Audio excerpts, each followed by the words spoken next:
다 함께 레위기 21장부터 25장까지의 말씀을 함께 나누도록 하겠습니다.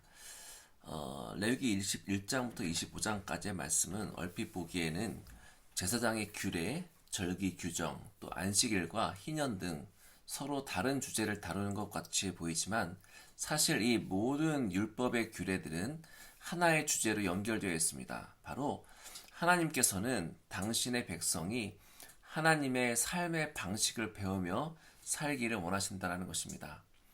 하나님 나라의 삶의 방식, 이것이 바로 레위기 21장부터 25장 전체가 말하고자 하는 하나의 주제라는 것입니다. 하나님께서는 이스라엘을 애굽에서 구원하신 후에 그들을 아무렇게나 살도록 내버려 두지 않으셨습니다.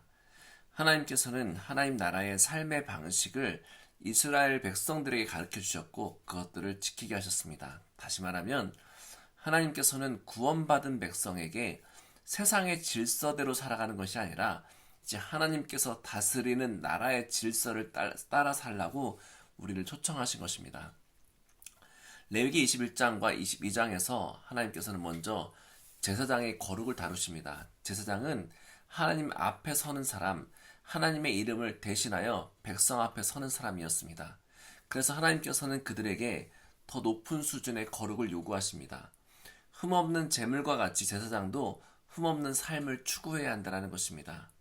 그래서 하나님께서는 이 규례를 통해 이스라엘 백성에게 이렇게 말씀합니다. 하나님의 나라에서는 거룩이 생명의 질서라는 것입니다. 죄와 타협하는 질서, 혼란과 부정의 질서가 아니라 하나님과 함께 거하는 백성이 누리는 거룩의 질서, 이것이 바로 하나님 나라의 첫 번째 기준이었습니다. 우리도 마찬가지입니다. 우리가 이제는 하나님과 믿지 않는 사이의 중보자가 되었습니다. 우리가 우리 가정을 위해서 기도하는 중보자입니다. 우리 교회를 위해서 기도하는 중보자입니다. 우리 나라를 위해서 기도하는 중보자입니다. 그런 우리가 가져야 될 가장 중요한 것 중에 하나는 하나님 이름 앞에서 하나님의 임재 가운데에 담대하게 나갈 수 있는 거룩을 회복하는 것입니다.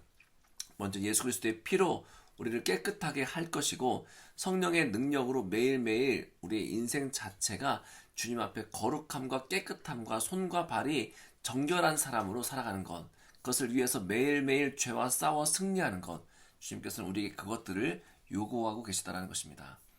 레위기 23장은 절기 규례를 기록하고 있습니다. 6월절부터 초막절에 이르기까지 이어지는 절기는 이 땅을 사는 우리에게 하나님의 시간표를 주신 것입니다.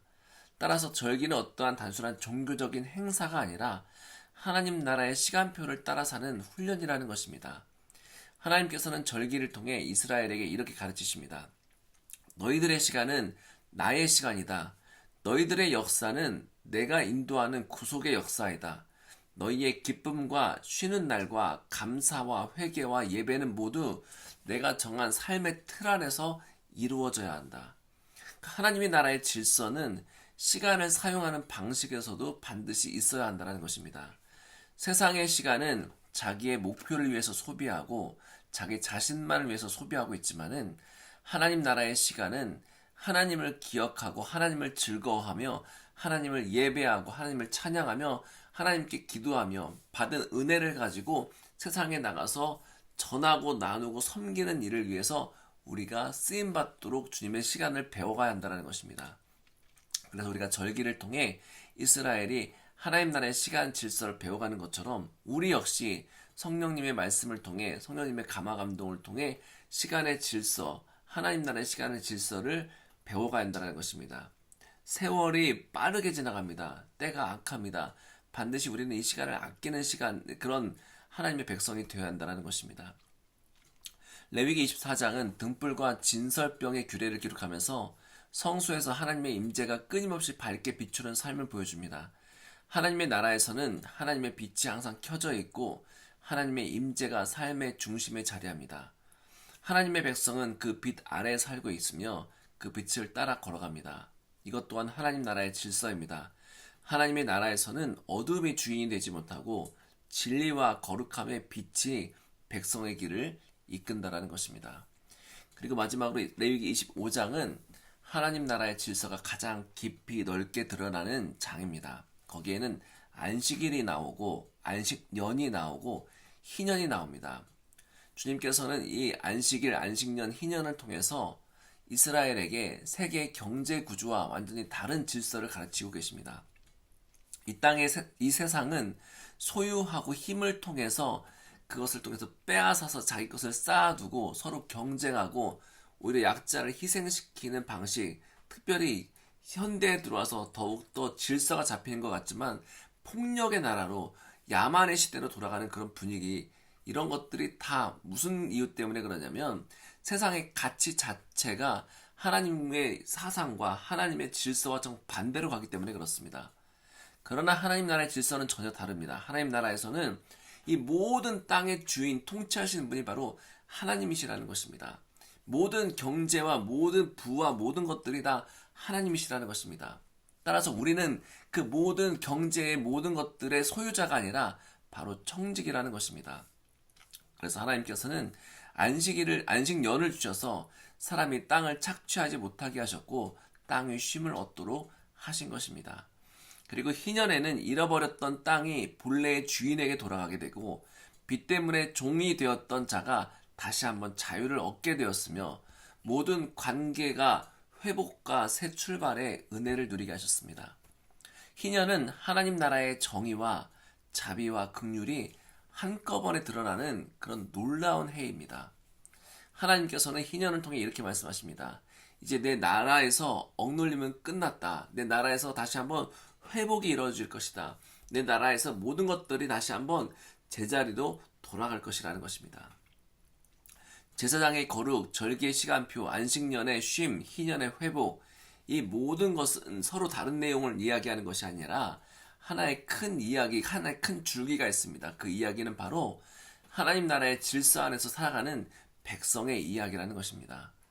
하나님께서는 이스라엘을 구원하신 후에 그들을 하나님의 나라로 초대하셨습니다. 그리고 그 나라에는 이제 세상의 방식대로 가는 것, 특별히 그들이 나왔던 그 애굽의 방식, 그리고 이 땅 세속적인 방식이 아니라 하나님 나라의 정결하고 고귀한 방식을 가지고 우리가 살아갈 수 있도록 우리를 초대하셨습니다.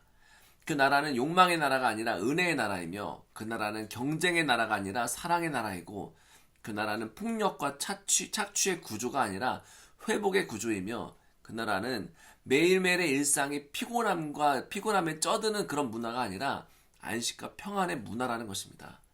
하나님 나라의 질서는 거룩과 예배와 이런 안식과 회복과 하나님을 기억하는 것과 알아감과 나눔을 통해서 이루어진 질서라는 것입니다.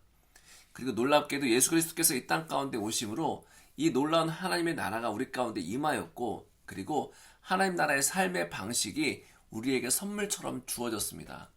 우리의 마음 가운데에 성령께서 그 율법과 삶의 방식을 우리 가슴속에 새겨주셔서 이제는 우리 마음 속에서 우리 자발적으로 이 하나님 나라의 방식을 따라갈 수 있도록 주님께서 우리를 인도하셨다는 것입니다. 그래서 예수님께서 우리의 참된 제사장이 되어주셔서 거룩한 본을 보여주셨고 절기의 모든 의미를 예수 그리스도 안에서 완성하셨으며 참 안식이 되어주셔서 우리에게 평안을 주셨고 희년의 메시아로 오셔서 모든 포로된 자들과 억눌린 자들과 슬퍼하는 자들과 외로운 자들을 자유케 하시고 잃어버린 자들을 회복시키셨습니다. 이제 예수님 안에서 우리는 하나님의 백성이 되었고 하나님의 아들과 딸이 되었고 따라서 우리가 이제부터는 하나님 나라의 질서, 삶의 방식대로 하는 것에 대해서 부르심을 받았습니다. 이제 우리는 예수님 안에서 세상의 질서가 아니라 하나님의 질서를 배우고 따라야 합니다. 내 삶의 시간표가 아니라 하나님 중심의 시간표를 만들어 가야 됩니다.